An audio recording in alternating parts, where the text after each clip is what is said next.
بسم الله الرحمن الرحيم الحمد لله رب العالمين وصلى الله وسلم على سيدنا محمد وآله صحبه وسلم. So I also want to say one more thing about what Dr. Sarah said earlier. Hopefully, after Ella Collins is established and growing, and we already started to see this now, alhamdulillah, you'll start to see that we're not just reading books written by men. I honestly believe, that's why I'm talking to Dr. Angie, certain things like menstruation, childbirth, breastfeeding, things that are biologically unique to women are best taught by women. Because not only do they have the theoretical, abstract Islamic understanding, they lived it. There's a different experience of someone who lives something and someone who, I meet husbands, might be one right now in front of you, who have like 3 or 4 kids and still don't fully appreciate, right, what pregnancy and all that stuff does to a body. It's devastating. So hopefully we can contribute to the change that is very important to have both voices in our community that can add so much to our knowledge and understanding. Okay. Applied theology. Who's ready? Put on your seatbelts. Here we go. I got my coffee, Khalil. My kids woke me up at 4 in the morning, so I was knocked out. Thank God we have these two teachers on Wednesday morning. So what we want to get into today is min al-nadhri ila al-ilm, from abstractions to knowledge, from thinking to knowledge. And you're going to find yourself a little bit thrown off at times, which is a good thing. Yep. And so this is where we are. Last lesson, we kind of set the rules of inquiry. We began to talk about where things are, what things are up to. The payoff of these lessons is we move from rookies to responsible, applied, amateur theologians. And today what we're going to talk about is how inquiry, thinking, relates to knowledge, doubt, evidence, and obligation. So this is kind of like our objectives. Salha. In the first lesson, we talked about some of the rules for the road. And you'll find this also in your student guide. Inquiry is not a mood. And not every argument deserves respect. In this lesson, we're going to talk about the method, the usable method by mapping inquiry inside a full epistemic ecosystem. Everybody knows what epistemic means?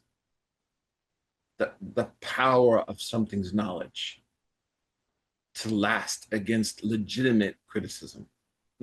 Nobody cares about illegitimate criticism. We should never worry about illegitimate criticism unless it's like Islamophobia. It's like starting to harm us. That demands a different kind of response. Like they called the prophet a magician, they called the prophet crazy. Allah responded to them, even though that has no epistemic strength. It's the messenger of Allah, sallallahu alaihi wasallam. But ideally, we should focus on what represents an honest, real attempt at weakening our intellectual frames. Imam al-Haramain explains what inquiry is. Inquiry in Islam is not knowledge itself, nor is it ignorance, and it's not doubt. I'll let that sink in. Thinking, inquiry, is not knowledge. يعارض العلم ويعارض الجهل ويعارض الشك. He says it. It's in opposition to knowledge. It's in opposition to ignorance. It's in opposition to doubt. He's going to talk about how sound inquiry reliably escorts a person towards settled knowledge. If you pay attention to this right here that I put, this part becomes easy.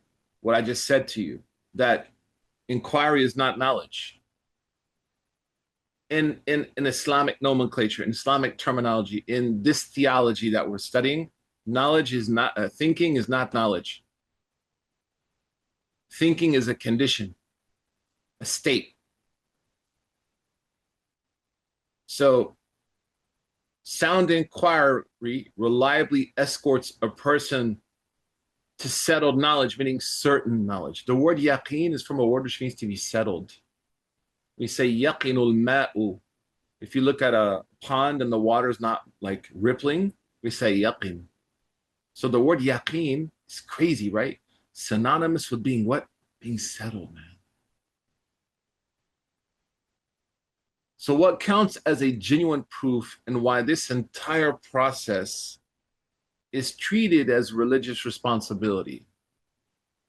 The aim here is not to turn students into debaters. We're not trying to do like Kiwanis Club or something.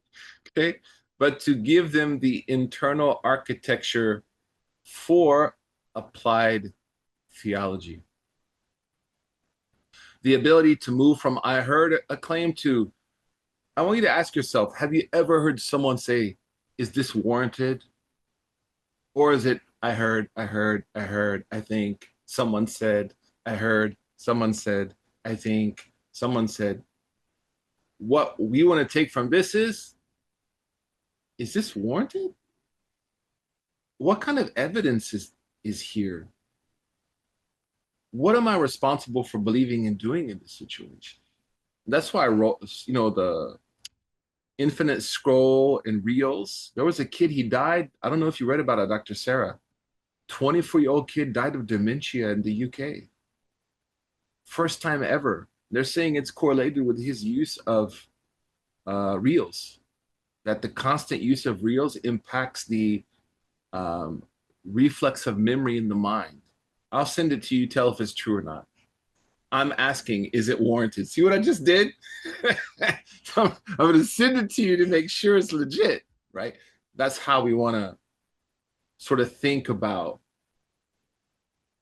our approaches to life, and specifically Imam al-Haramain, his approach to God. You're probably saying to yourself, this is so strange. Like usually when we read a book of faith, it's like, you got to believe in God, you got to believe in the prophets, you got to believe in the hereafter, you got to believe in this, you got to believe in that. Imam al-Haramain is like, you got to learn how to think and believe and ask and censor and escort your ideas, not just simply what, but why and how. So where are we headed now? Once these frames are stable, the text can proceed with confidence. The origination of the world, knowledge of the creator, divine attributes, moral responsibility, and the lived theological questions that shape worship and ethics. You got to keep this in front of you, man. Remember when I said on Monday, applied theology comes with consequences. Like a physician, I keep seeing Dr. Sarah, so I keep using this. I meet Muslims who are given catastrophic news from a physician, right? I always thought about like prophets when they're like imagine being a prophet and coming to a town and saying you're about to be destroyed. That would be much more difficult even than the physician. The physician has some empirical proof to show the person like here here's the test results, here's your white blood cell count, whatever. Just like think about a prophet. You just tell them inni akhafu alaykum adhab yawmin azim, like you're about to be destroyed, right? And it's not like they like took joy in delivering the message, but there's responsibility, there's accountability is sewn into the hip of prophecy, social accountability. So where all this is going to take us because of our class is on the issue of worship and ethics and live theological questions. So right now, for the first time, at least at a not in your life, I'm sure, but as a discipline, you're being encouraged. Like even earlier, Dr. Sarah, like keep asking these kind of questions. Even if we don't agree, if you don't agree with me, I want to appreciate the fact that people are thinking, man. Right? And people are trying. My daughter today, my 6-year-old, she took some lights, the Eid lights, and put them in the shower. and like hung them from the shower curtain, right?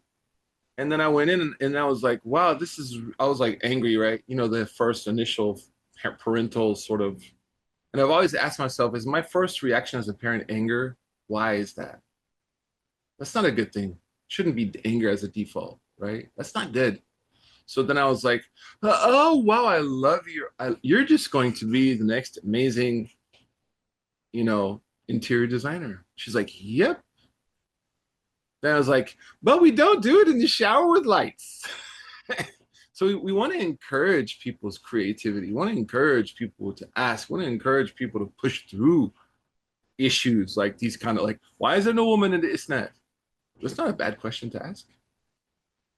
That actually reveals a lot about mistakes in history, not that particular isnad, but if that's after the 10th century in isnad studies, we see women falling off the face of the earth. It's a concern, like where'd they go? So I, again, want to encourage you to ask even uncomfortable questions, because if you can't ask me uncomfortable questions and I can't ask you uncomfortable questions, how are we going to ask ICE uncomfortable questions? Like there has to be a resume of bravery. There has to be a resume of attempt. And so isn't it better to do it in a dojo and have some experiences and learn to have that maturity, learn to push back, learn to be a little uncomfortable? Yeah, of course. So I want to, especially this. What are our objectives? Number one, explain another. Another means thought, inquiry. It's from the word to look, but here it means to look inside your mind. How it differs from shak, doubt, al-ilm, knowledge, and jahal. And if you put your mouse here, I'll put the definition is like this. Wow, look at that budget right there, that budget growth. Tabarakallah. No more government cheese at our lunch parties at Ella Collins Institute. Describe what the text means when it says sound inquiry leads to knowledge, but inquiry opposes knowledge. Let me make it bigger for you. Is that better, Doctor? Define adilla and distinguish aqli and sam'i. We'll get to that maybe not today, next time. Explain why our inquiry is treated as, this is so amazing. Look at this. Look what our theologians were telling us. Inquiry is a religious obligation. We've talked about this the whole time. I've been saying it a million times because I knew, and let me use that word again, this, incredible moment will come to fruition where we start studying this book. I was like, Ya Allah, let us live long enough to do it. This crescendo will happen where you'll be like, oh, that's why you kept saying that. That's what, okay, I see what you're doing. So wujuba nadri shar'an. So now at a simple level, you're at a town hall meeting, you're somewhere, and someone tells you like Islam is anti-intellect. You could be like, man, we have a whole freaking study on the obligation of inquiry.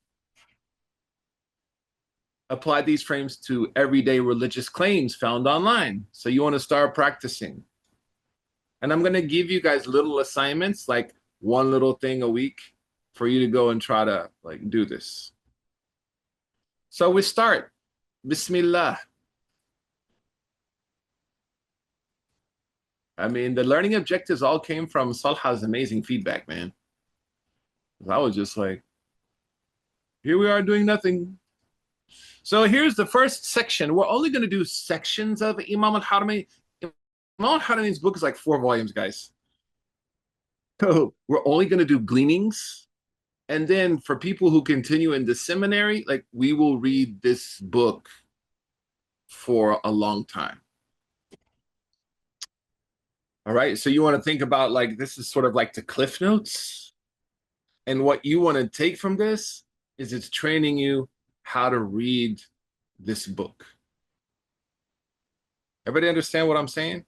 So there's no way we'll be able to finish the entire text in such a short amount of time. So what I want to do is to give you appetizers, textual appetizers that kind of hit the major themes, the foundations that you need to have. And then in the future, we start from the beginning. Boom, boom, boom. All right? Everybody understand what I'm saying? So faslun, of course, means a section في مضادة النظر العلمي العلم والجهل والشك should be with kasra. He says النظر يضاد العلم بالمنظور فيه ويضاد الجهل به والشك فيه. I want to ask you, what does this mean? I want everyone to think about this before I explain it. He says, inquiry stands in opposition to knowledge with the respect to the matter being thought about. So I'm thinking about something, but what I'm thinking, as far as the reality of that thing, may be in opposition to it. So is it like you are verifying whether this information is true or false? Khalil, if you go to semester two theology, it's the second class, semester two, after the introduction. Good job, Dr. Sarah. That's amazing. Stay with me. Good. So, Dr. Sarah, if we were to unpack what you just said, if you could say it again, I want to ask you a question because what you said is very profound. But can we just finish something real quick? He says inquiry, thinking, stands in opposition to knowledge. Remember, I think I talked about it in the beginning. Knowledge, its synonym in Islamic theology is certainty. Okay? So inquiry stands opposite to certainty with respect to the matter being examined. It also stands opposite to ignorance of it and to doubt about it. He's saying a number of things here in a very small sentence. Dr. Sarah, you got one of it. Can you say it again? I think the inquiry process is basically the reasoning process on deciding what's in front of you, if it's true or false. And so, if you have something that's being claimed to be true, you're questioning why, how is it true? And if it's a false information, it's being told that it's a false information, you're asking yourself, is why and how is this false? And then you're taking those data, that information, and using your inner knowledge system to verify and vet if this is really accurate. Amazing. Brilliant. Look at you. I'm not worthy of an ijazah. Okay.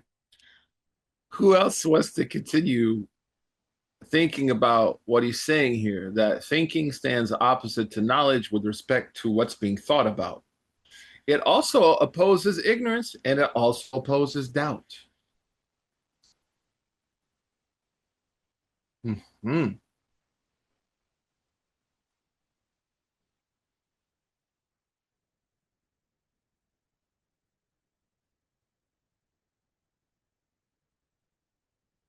Yeah, please. Absolutely, Dr. Sarah.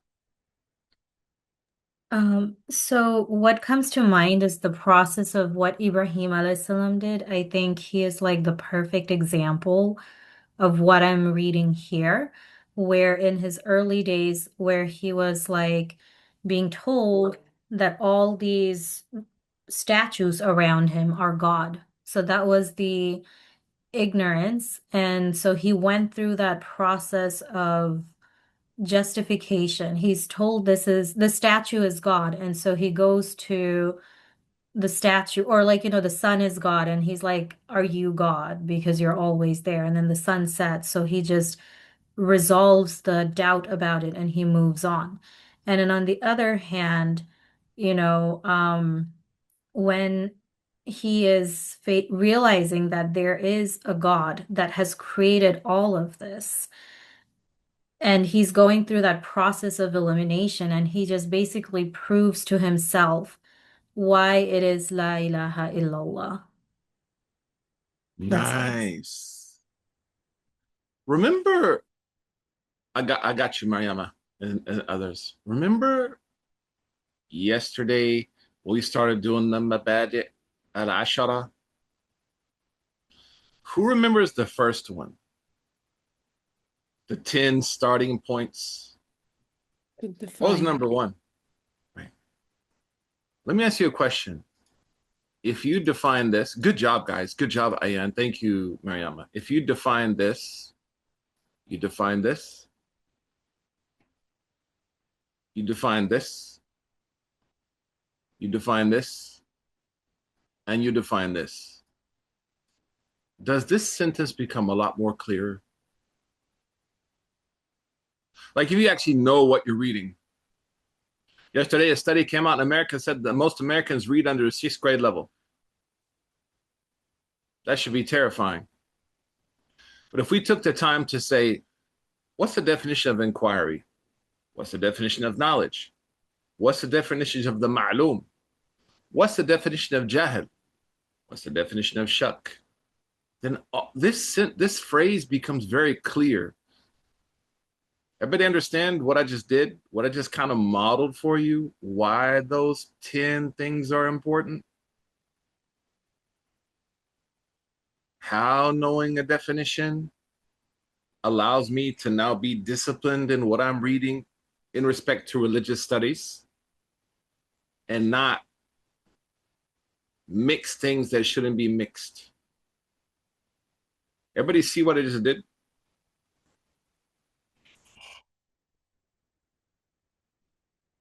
So sometimes when you find yourself confused, define what's confusing you and then separate it from the sum total of the parts from the other things so you can distinguish them and then plug it back into what you're reading. That's how you have to read usul al-fiqh. That's how you have to read texts like this. Sounds like a lot, but you habituate it. You habituate it. Yes, Mariama. So I'm looking at the Arabic and it says another. I thought another means to look at something, but it could also imply it could imply thinking. Did you hear what I said in the very beginning when I said another means to see, but here another means to see with your mind? Oh, okay. You might not have heard me say it. I said it really fast. No. I there was a moment too where I had stopped to grab some water, so I think that's No, probably you're why. good. You're good. What Mariama just did is this whole thing. Mariama, she's inquiring. What does another mean? Her assumption is that another means to be what? To look. So in respect to what I said, that would not be knowledge. In respect of the process of her thinking about it, that's also not ignorance because she hasn't come to a conclusion. She's still thinking. Now, when she started to ask the question, I would argue that you were probably around here. Like, did I thought this. So if you think about what Imam al-Haramain is saying here, these are all 4 unique things. This is a process. This is an outcome. This is the process. This is an outcome. This is the process. This is an outcome. How many people confuse this with this? The mere idea that I'm thinking about it means it's right. How many people confuse these? Inquiry with fact. Inquiry or idea, thought. I'm thinking it, I'm feeling it, so it must be correct. I would argue that's one of the biggest problems in America right now, is that people are not interrogating inquiry and confusing it for knowledge or ignorance. They don't really worry about doubt here. You understand? Everybody with me, I'm checking in on you, so I need feedback. You understand what he's doing here and why he's doing it?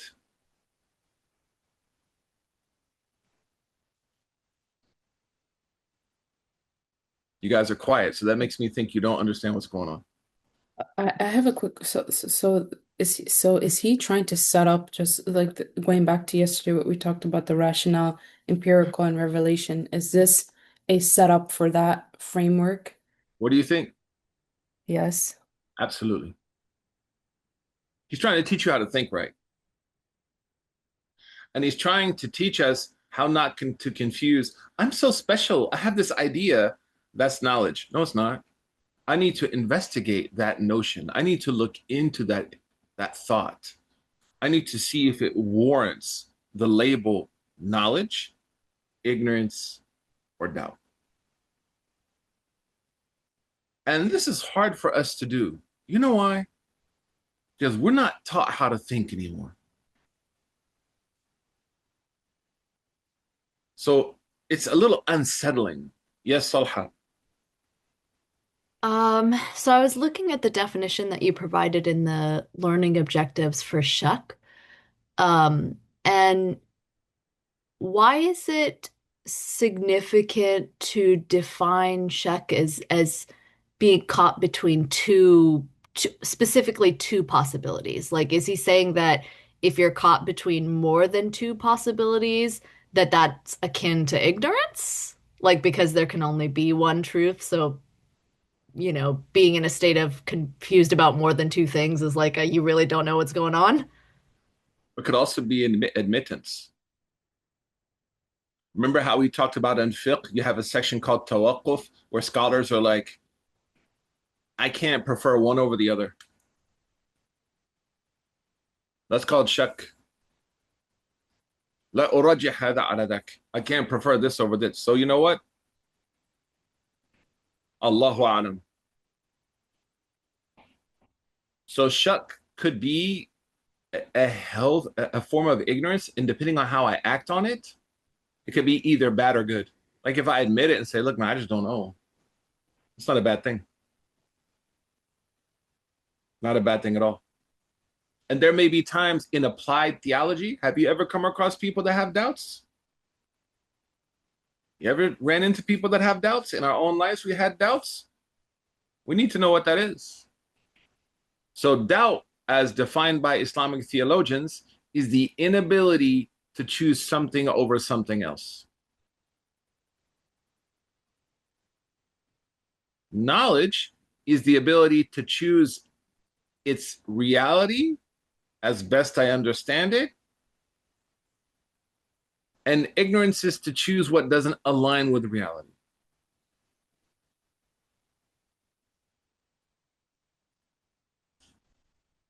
Good questions, man. Isn't it weird being taught how to think? It's kind of strange, right? We're not used to it. We're used to just like, yo, whatever I feel, I think, therefore I am, right? And it goes back to sort of what, Mariama, you caught it. That's why I'm very happy that you did that. That's why I started the class that way. He's giving you this frame. He's building slowly these ideas. Deli, are you here? I hope you're here. I don't see you. I know you have something brilliant to share. Inquiry stands opposite to knowledge with respect to the matter being examined. It also stands in opposition to ignorance and doubt, because inquiry is its own independent part of the process. Inquiry is not the outcome. The outcome could be knowledge. The outcome could be ignorance. The outcome could be doubt. So what he's doing is he's compartmentalizing these things to say, don't get it twisted. Fikr and nadhr is not ilm. Fikr and nadhr is not jahl. Fikr and nadhr is not what? Ignorance. Where does this come from? Go to Surah Al-Mudaththir. When the Prophet ﷺ is sitting with that man. And it mentions in great detail the cognitive struggle that that man is going through, the inquiry that he's going through. And then finally, what does he say? In hada illa qawlul bashar. This is a statement of a man. That's the jahil. Wow. Okay.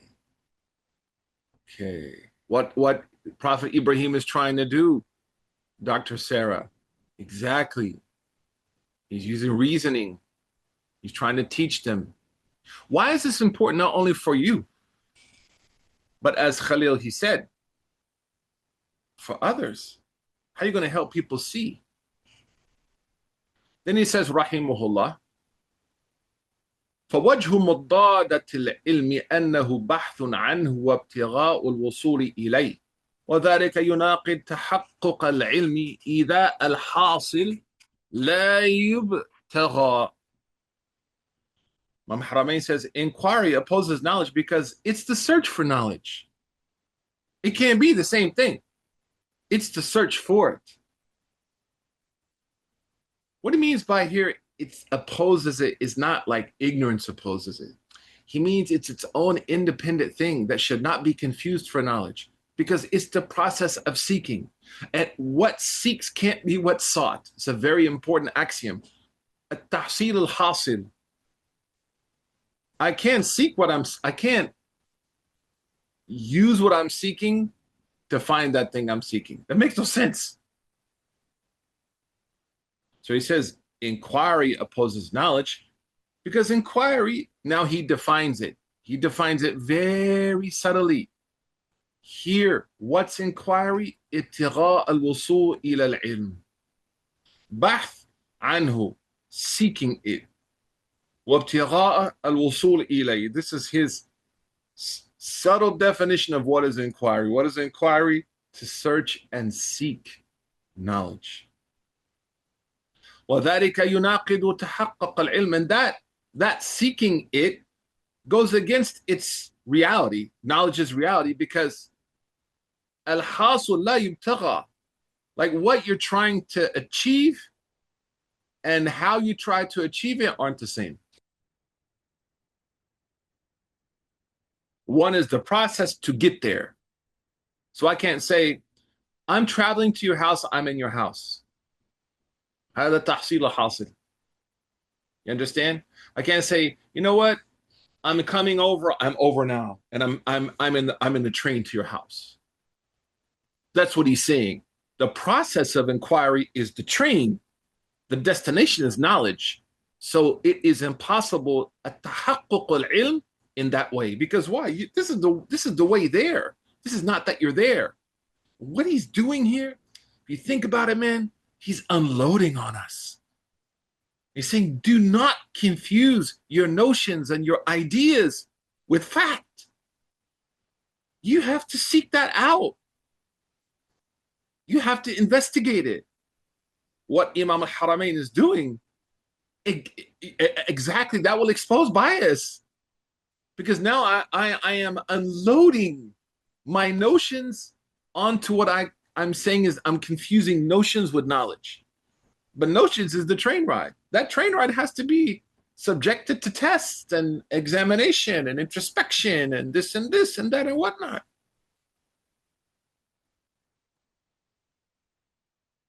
So we should be very careful about things like language. When Trump and co are calling people aliens and illegals, they are puking their notions into reality and weaponizing people. But if we were to ask ourselves from a figurative, literal paradigm within rhetoric, are they actually aliens? Just asking that one question exposes what? The ignorance of his notion. Yes, Dr. Sarah, exactly. So what Imam al-Haramain is getting at is, like, you're in the gym now learning form. How do I form thoughts? Can you imagine Salha and Ayan? This is how theology was taught in the Muslim world largely up until around 300 years ago. And now we have all these young Muslims saying, I have doubts about Islam, man. I don't know, bro. They don't have any epistemological frame. We told them what, not how. And not only what and not how, we didn't tell them, look, man, this is how you want to try to discipline yourself to think, to use your mind.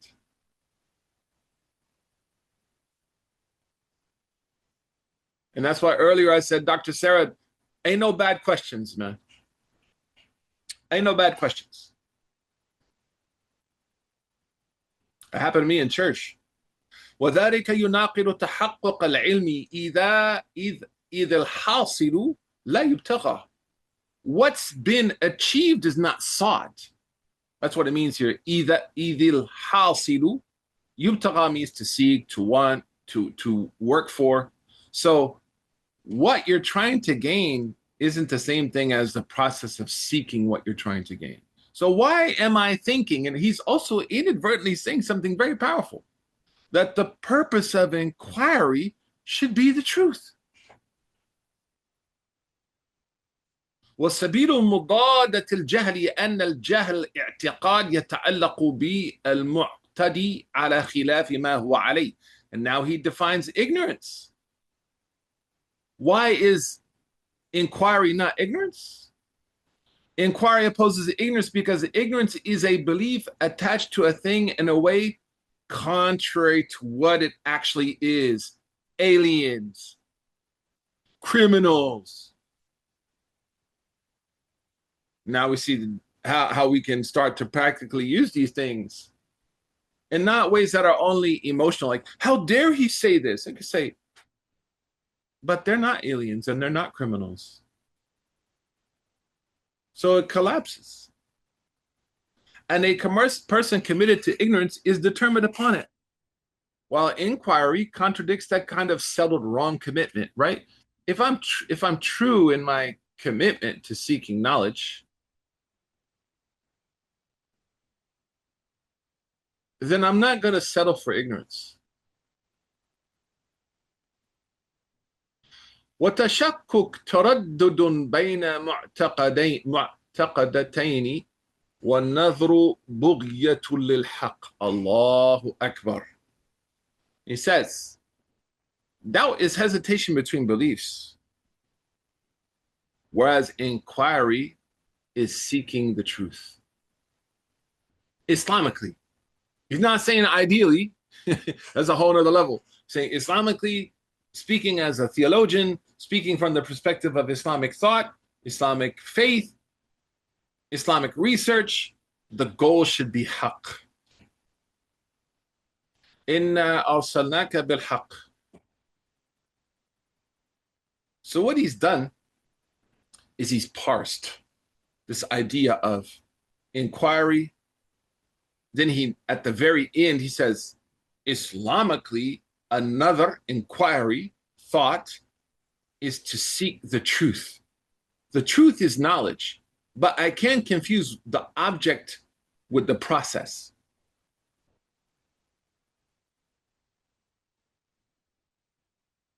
This is a question more for tasawwuf, yeah, Sheikh Khalil. But again, we talked about how it's impossible for us to have perfect ikhlas, to be perfectly sinful. We need to be careful sometimes of those ideas that are out there. We're human beings and we make mistakes. And also we see sometimes sinful people are geniuses. And these questions he's going to address, right? These are great. Khalil asking great questions because he's not saying that inquiry is perfect. He's going to balance this later on. And sometimes our scholars, they do that, right? They push.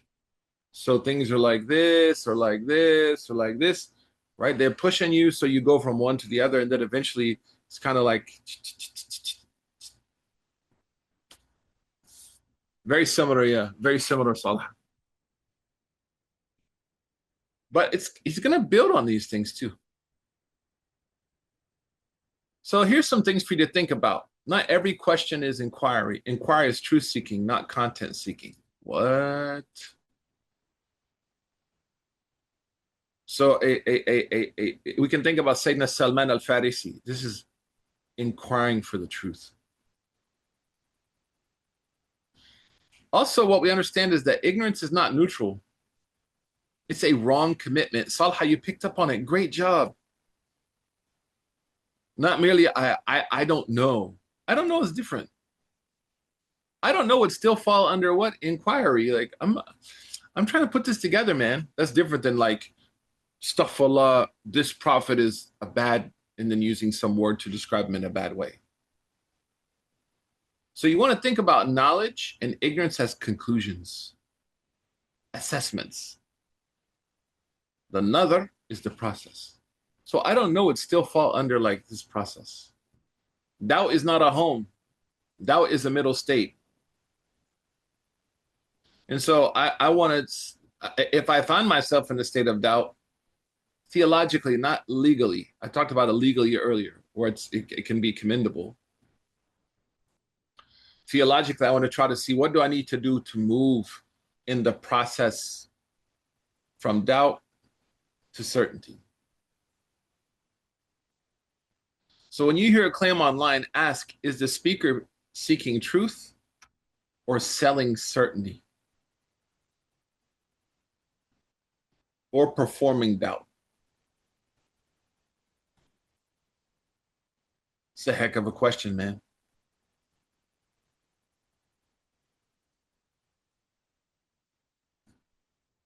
We're going to stop here because it's a little heavy.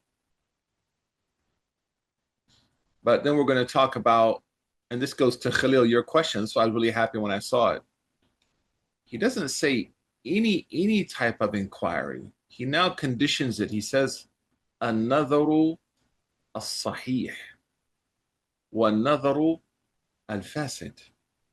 The sound inquiry, the corrupt inquiry. And I want you guys to appreciate something in Arabic. If you look at النظر, الصحيح is an adjective. It's from the tawabi that we're going to learn soon. النظر is the mubtada. In this instant, as-sahih is an adjective. The sound inquiry. In Arabic, this brings a feel in this context of defining and expressing and even limiting. So it's not just any inquiry, it's the sound inquiry. So that starts to what Khalil you ask about, like is this like hyper rationalism? Of course not.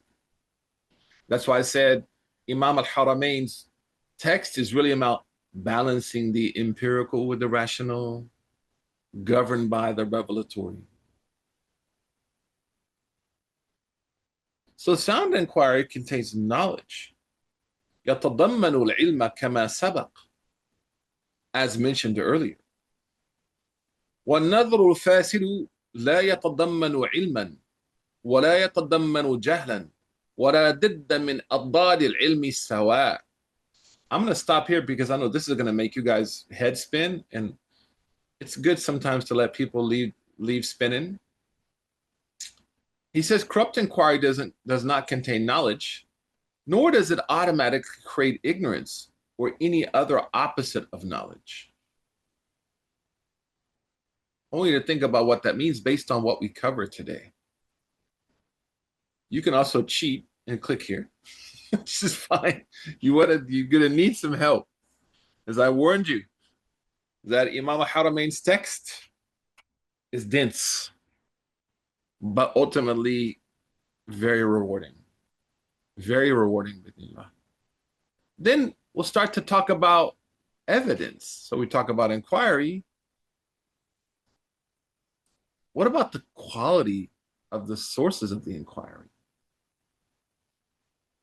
Are there intellectual macros I need to be looking for when I'm thinking about things, when I'm hearing things, when I'm researching things? We hear the word dalil a lot. What does it mean? And then we'll get to the obligation of inquiry religiously. As Marzuki talked about, remember, said, يعلم بوجوب المعرفة, right? In al-Aqidat al-Awam, first thing he said is, you gotta know, gotta think, gotta inquire. Imam al-Dardir, in that first book we studied, يجب على المكلف معرفة, another. That person has to think. Even Ashir, Maryama, in the beginning of his poem, he says, أول ما وجب على من كلف ممكن من نظر أن يعرف. First obligation upon a responsible person is to inquire. This is your deen, man. Why do we discourage you guys to ask questions? Why would we discourage you guys from engaging in real difficult mind work when this is the whole thing? It starts there. This is the key, really, in a process of becoming a person who has a sense of religious stability, intellectually, and maturity. And here you'll find these different steps. I would encourage you to go ahead and read in front of all this. Don't wait for me, just to kind of familiarize yourself with things. So in this first series of lessons, we've talked about sort of the purpose of the text. Now we're talking about inquiry.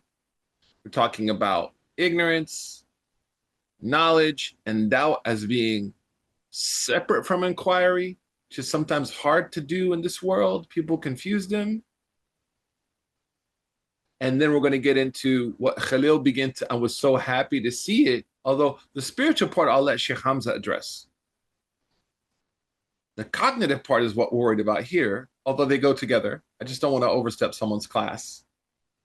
And that is that there is another al-sahih and another al-fasid. Right way to think, wrong way to think. And then what's the ingredients of right thinking? And that goes back to intentionality, Khalil, as you brilliantly stated. What are the ingredients of ensuring, as best I can, by what God has commanded me, that my thought process is right? Adillah, evidences.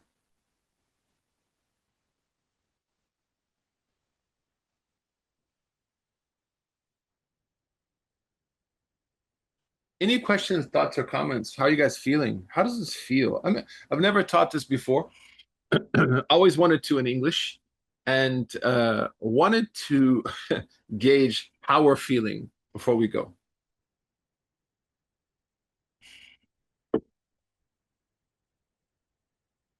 Bismillah.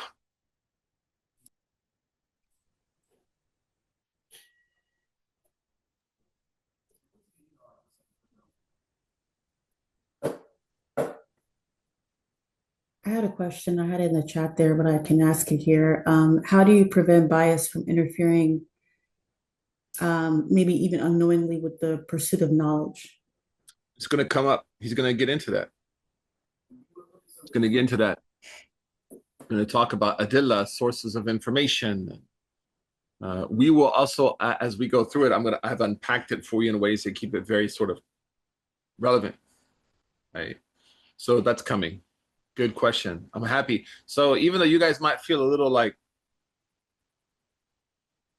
right? But the fact that you're asking questions about what's there is giving me confidence. And if you think about what we're doing now, we're actually just building on everything we already learned, right? What did we learn the very first day? You have to learn. Learning is an obligation. Then we went to Aqidat al-Awam. Learning is an obligation. But now what I feel I have to do as a responsible teacher is to tell you, what does that mean? Not simply like, yeah, you have to learn. Drinking out the fire hose, yes. There you go. Yeah. And you have to wonder why we have Puff, what's his name? Puff, that dude, man, Spit Daddy, and ISIS, and all these insane people. Ain't nobody taught no one how to think. It's all charismatic. But you know one thing I like about these people, Imam Haramain and all these people took life very seriously, man.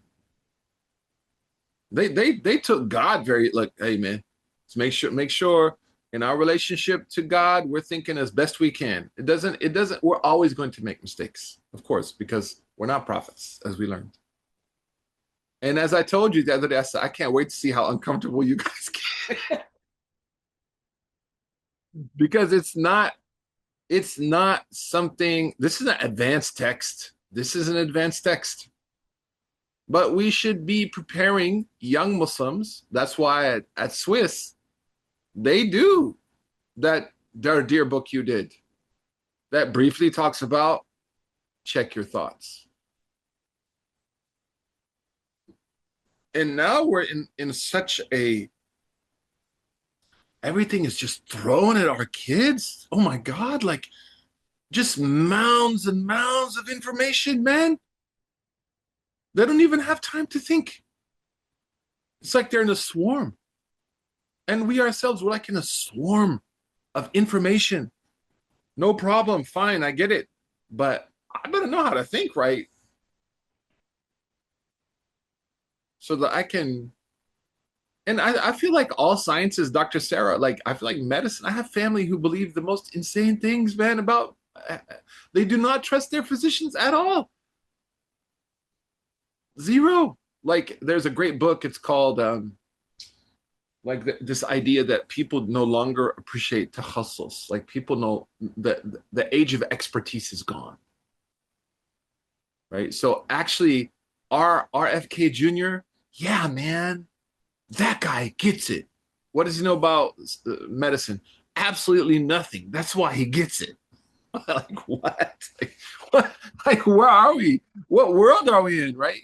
He might have some good things to say. Also, we don't completely dismiss him, but just because you have a few good things to say doesn't mean that you're an authority. So I feel like all sort of sciences are being impacted by the corrosive decentralization of the internet and social media. Although some of that decentralization needs to happen so we don't have spit, dude. But it should be a balance, man. So how do I manage? And this is a question that may come up for us in this class. How do we manage expertise in the face of unlimited access to adillah, to evidences that lead to the process of thinking? So Imam al-Haramain now is, if you think about it at a deep structural level, he's bodying this moment. Like he's bodying it. He's like, don't confuse your thoughts for fact. Don't confuse your thoughts for ignorance. That could also be very motivating, right? Just because oh, I'm not secure, I'm not worthy, so I'm thinking about it must be wrong. No, you gotta check, you gotta test that. Also, my inabilities and inhibitions might undermine knowledge. So in the process of thinking, I'm overcome by insecurity. So I just stop. Why would you do that? So there's also a growth factor to what he's saying.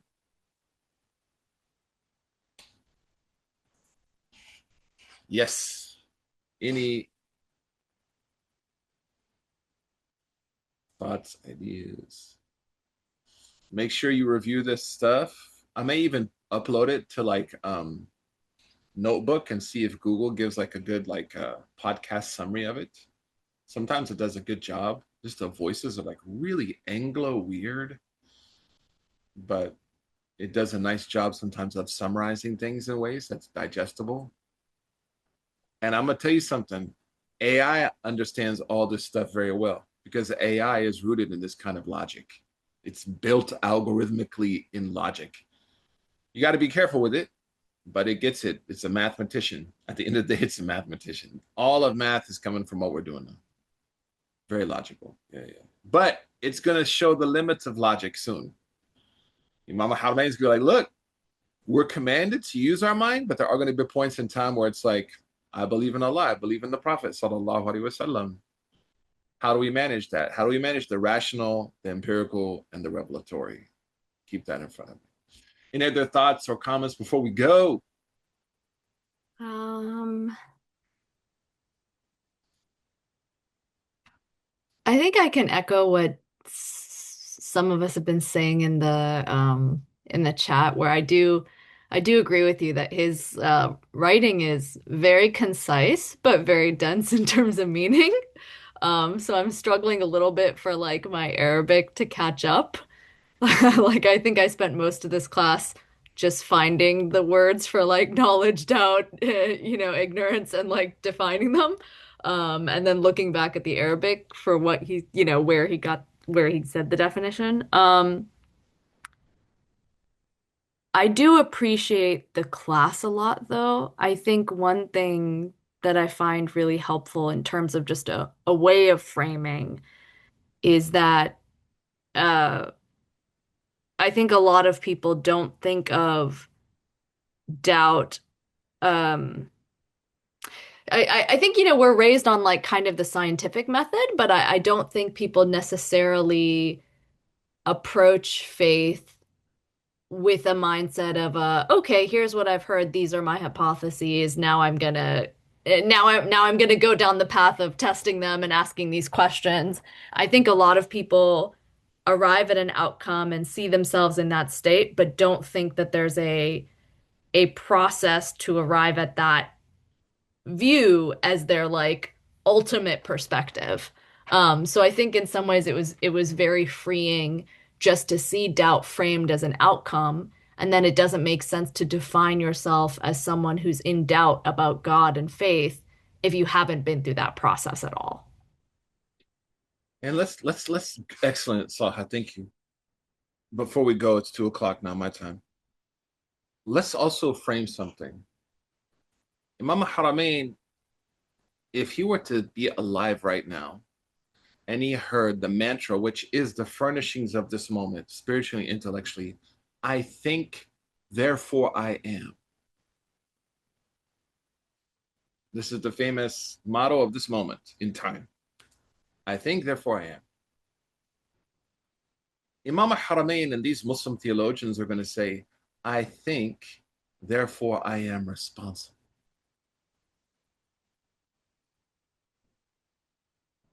And so if you think about what I just said, suddenly you're going to see Western philosophers go that way, and the Muslim theologian is going to go this way. That rationale is not a tool of absolute independence. The rationale is a tool of taklif. Because someone that is mentally compromised, are they mukallaf? No. Okay. Now we're going to start to appreciate kind of where he's going to go like this. But religious charisma and zest without rationale is khawarij, is puff. So, and now what we see sort of in America is like the Western notions of rational, but even within their ethical rationale, like liberal democracy and things like this, that's all been pushed out of the way for white supremacy. That's charisma in a bad way. It's good charisma, bad charisma, right? Very charismatic, bring back the homeland. We want to make the land like it was. No, we got to purify the country. And okay, so now there's an imbalance of what is the notion of a liberal democracy, which does have racism in it systemically, but at least it's somewhat, medicated with notions of virtue and morality. Now, just like the spit guy, so there's like religion and there's the charisma. The religious rationale is here and he's up here spitting on people. Where probably it should be like this. In America, you have notions of liberal democracy, whether through neoconservatism or Obama-esque or Clinton-esque liberal thought. it was kind of like here and here we had to deal with like Islamophobia and stupid notions of patriotism and all that. But now it became like this. Now they're throwing people out of cars, shooting people in the face and calling them effing bees. And that moral compass is, that rational compass is below it. That's why oftentimes in this moment, when you see like Stephen Miller tweet last night that ICE has completely federal immunity, the first reaction you have is a rational reaction. That it's moral and rational. That just doesn't make any sense. It doesn't make any sense. You see the guy spitting on people, hacking loogies on people, right? You say to yourself, what kind of sheikh is this?